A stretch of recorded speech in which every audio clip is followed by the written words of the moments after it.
Welcome.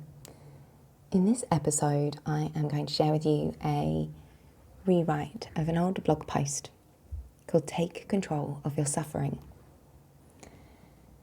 Suffering comes in many forms and is unique in each of our experiences. It is easy to hear Buddha's core tenet that all life is suffering, but to fully embody the compassion for this world's suffering is the path of an enlightened one who serves the world with unconditional love. Great masters endure immense suffering to demonstrate this to us as models of what we can each become. Are you ready to release your suffering? The day when my perspective on suffering shifted is etched vividly in my memory. Watching David Attenborough documentary on African wildlife, I witnessed the brutal cycle of life, animals killing, starving and dying. The profound suffering in nature struck me deeply. However, what stood out more was the animal's ability to rebound, shake off and revel in life's joy during peaceful moments. This was after my 25 years of depression and anxiety, with several suicidal ideation episodes and panic attacks. I was a suffering addict. My suffering belief was that I was alive. Life was for suffering. But this moment was an embodied shift in opening to Buddha's tenet. Step 1. Acknowledging the universality of suffering. Suffering is an undeniable reality, a thread woven into the fabric of existence. Each of us bears our unique burdens, our personal lessons to learn. Drawing comparison between our suffering and that of others is an exercise in futility. Every individual is on their distinct path, and comparisons only fuel judgment and the critical mind, giving the ego undue control. Indulging in the shadows of our own suffering whilst witnessing another in pain impedes our ability to be of genuine service. This includes stopping our ability to be empathetic, kind and helpful to another living being. Be free from judgment, relinquish your fears, accept suffering is just a part of existing. Breaking free from judgment is paramount.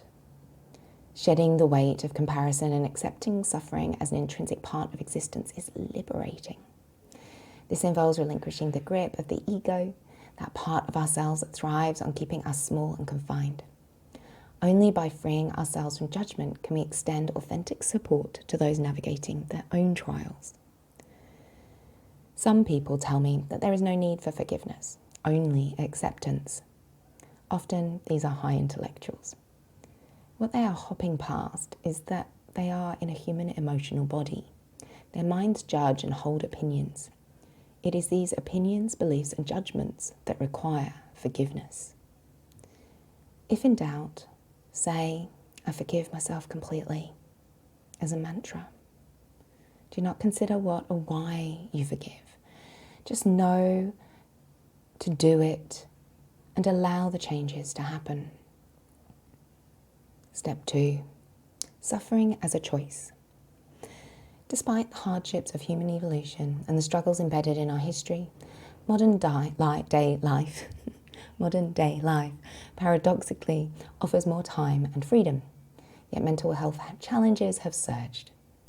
Buddha's wisdom, dating back over 2,500 years, asserted that suffering is a conscious choice, irrespective of the physical difficulties of life.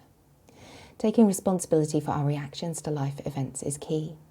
Transforming how we experience life hinges on our choices, not on external circumstances and whether we get what we want.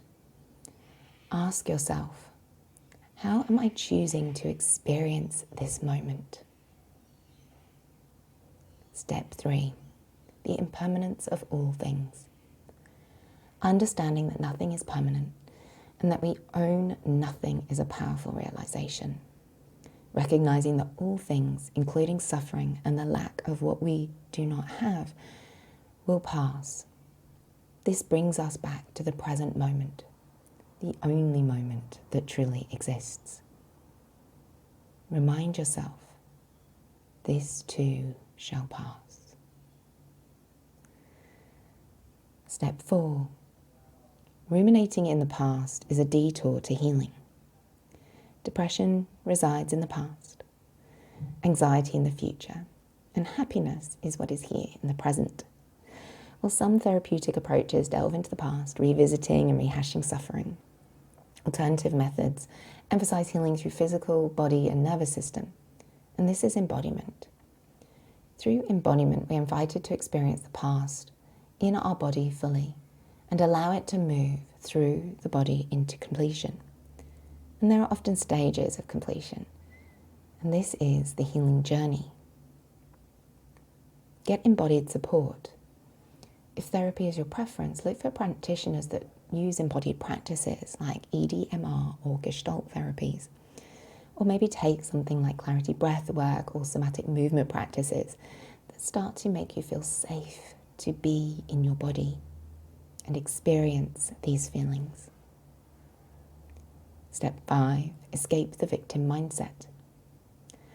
A victim is a person who has come to feel helpless and passive in the face of misfortune and ill treatment. The key is the words, come to feel. When we recognize that we control how we feel in each moment, then we can understand that emotions are a choice. This choice is what changes our lives, our karma. Suffering becomes a point of connection, a shared ground where compassion can flourish. However, dwelling in suffering with others through complaining, sharing opinions on how others could be better, instead of guiding and supporting and hearing another's pain, are what allow individual paths to open and someone to follow their own intuitive wisdom. Take control of the belief that you have no control or power. Your power is your choice to perceive things differently and choose another feeling. What feels good in the right now? And lastly, walking your unique path. Each person's journey is distinct, guided by personal philosophies or frameworks. And like the Buddhist Eightfold Path or the Law of Attraction, whether you find solace in the simplicity of self-compassion or the structured guidance of a specific path, the choice is yours. My Luminous Life program is a transformative journey where clients discover positivity, calmness, presence, and fulfillment. To explore whether or not the Luminous Life program aligns with your needs, you can book a 30-minute free call with me, and we can discuss how and the ways in which you can come safely into your body and reconnect to heal without distraction, to be with your suffering and to liberate yourself from it, being more compassionate and being able to hold others in a bigger, more loving space. The path to awakening, as Buddha envisaged in the Eightfold Path, begins when we release our suffering. Taking control and choosing ease in your life is the key to unlocking your true potential.